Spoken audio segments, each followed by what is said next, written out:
What if I told you that the most powerful weapon of deception isn't some elaborate lie, but actually the truth? It sounds crazy, right? But today, we're going to dive into a law of power that twists honesty into one of the most effective tools imaginable.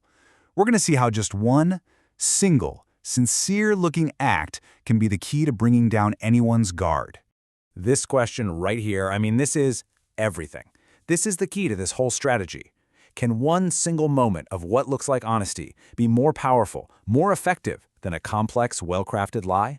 Well, the masters of manipulation would give you a resounding yes. And understanding how they pull it off is the first step to making sure you can see it coming. So here's the core of it from Robert Greene's Law 12. One sincere and honest move will cover over dozens of dishonest ones. Think about it like this. Our brains are basically pattern-matching machines, right? If someone is consistently shady, our defenses go way up. We expect them to act a certain way. But what happens when that person suddenly does something completely unexpectedly honest? It shatters the pattern.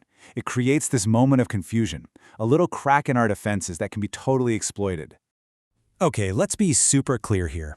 This has nothing to do with actually being a good person. This is a tactic. It's called selective honesty. It's a calculated, almost weaponized act of sincerity. The goal isn't kindness, it's about creating an emotional smokescreen.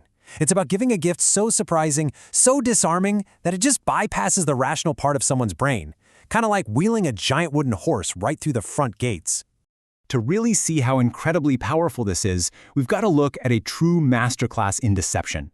This is a story that puts one of history's most brilliant con artists up against one of its most notoriously paranoid gangsters. So, picture this. The year is 1926. On one side, you have this guy, Victor Lustig. He's charming, he's sophisticated, speaks 5 languages, the whole deal. And on the other side, Al Capone, the most ruthless, most suspicious gangster in America. And Lustig just waltzes right into the lion's den, with nothing more than a confident smile and a wild proposal. So what was this audacious proposal? Lustig asked Al Capone for $50,000. And just to put that into perspective for you, that's like asking for over $800,000 today. His promise? He was going to double it in just 60 days. You can just imagine Capone, probably amused by the sheer nerve of this guy, just handing over the cash, and almost certainly thinking, yeah, I'm never seeing that money again. Now here is where it gets absolutely brilliant. Lustig had no secret scheme, no amazing investment. He did nothing. He took Capone's 50 grand, put it in a safe deposit box, and just waited. For 2 full months, he just let the clock tick, building up the anticipation and, more importantly, setting the perfect stage for his real move. 2 months later, Lustig walks back into Capone's office, but he's not celebrating. He puts on the performance of a lifetime, looking totally defeated. He confesses, "Mr. Capone, I'm so sorry. The whole thing was a failure." He apologizes, and then he hands back the entire $50,000, every single penny. And that is the moment the trap springs shut. Capone was just speechless. You have to understand, in his world, there were only 2 possibilities. You succeed and bring back double the money, or you fail and you disappear with it forever. He never, in a million years, considered a third option, failure followed by complete, total honesty. That single act of returning the money just short-circuited his deeply cynical, paranoid mind. So here's the punchline. Capone, so impressed by Lustig's apparent integrity in a world of liars and thieves, actually felt like he had to reward him. He handed Lustig $5,000 just for being honest. So Lustig walked away with a 10% profit on an investment he never even made. The con wasn't about getting the $50,000 in the first place, it was always about getting the $5,000. So why on earth did this work on a guy like Al Capone? Because the core of all great cons is distraction. Lustig didn't attack Capone's logic. He went straight for his ego. The shock of the honest failure made Capone feel magnanimous, superior. And in that moment of emotional satisfaction, his legendary suspicion just vanished. And he became the easiest mark in the room. But here's the thing. Lustig didn't invent this tactic, not by a long shot. This pattern, using a gift to conquer, is woven all throughout human history, from ancient battlefields to modern boardrooms. Just look at this. The pattern repeats itself over and over. The most famous example, of course, is the Trojan horse, a magnificent gift that convinced the Trojans to lower their impenetrable defenses. But it's not just about war. You had a duke in ancient China who offered his daughter in marriage as a gift of peace, all while planning an invasion. A Roman general who won an entire city not by force, but with a noble act of generosity. And even the ruthless financier Jay Gould got taken in by a con man who first made sure he had a reputation for being impeccably honest. And don't think for a second this is just ancient history.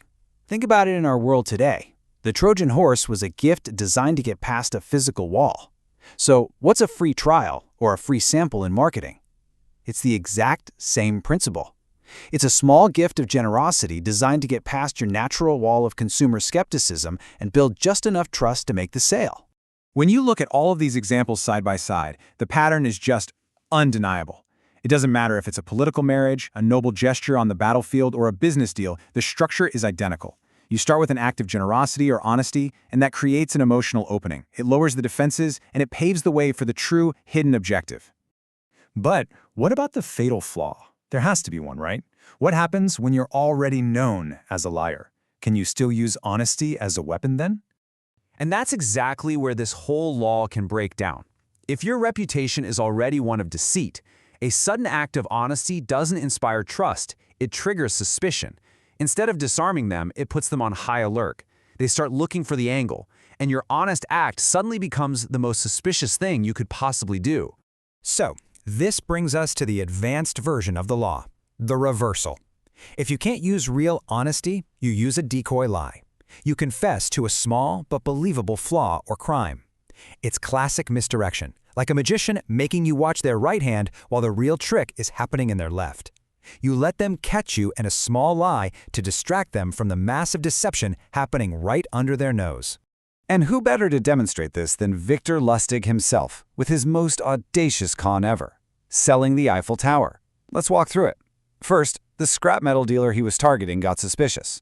But Lustig didn't panic. He moved to step 2, diversion. He confessed that he was just a corrupt, underpaid government official trying to make a buck. This fit the dealer's worldview. He then asked for a bribe, making the dealer feel like an insider on a crooked but believable scheme. And with the dealer's guard down, the final step. He paid Lustig for a national monument.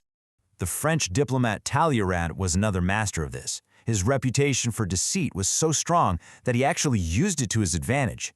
He would constantly feed people these small, obvious lies, and his rivals would get so busy trying to figure out these transparent deceptions that they would completely miss the one truly important thing he was hiding in plain sight. So, we've explored the history and the psychology. Now for the most important part. How does this show up in your life, and how can you learn to see it coming? Okay, so let's boil all this down to the key takeaways. First, never ever underestimate the power of a first impression. A single honest gesture at the beginning can build a reservoir of trust that's really hard to drain. Second, remember that emotion trumps logic every time. A surprising gift or a shocking confession is designed to bypass your rational brain. Third, always ask yourself, what is this gesture distracting me from? And finally, the paradox. The most cynical people are often the most vulnerable to this tactic precisely because they never, ever see it coming. So we end with this. The power of selective honesty is a constant in our world, from high-stakes negotiations to the ads we see every single day. But now you understand the pattern. You see how it disarms and how it deceives.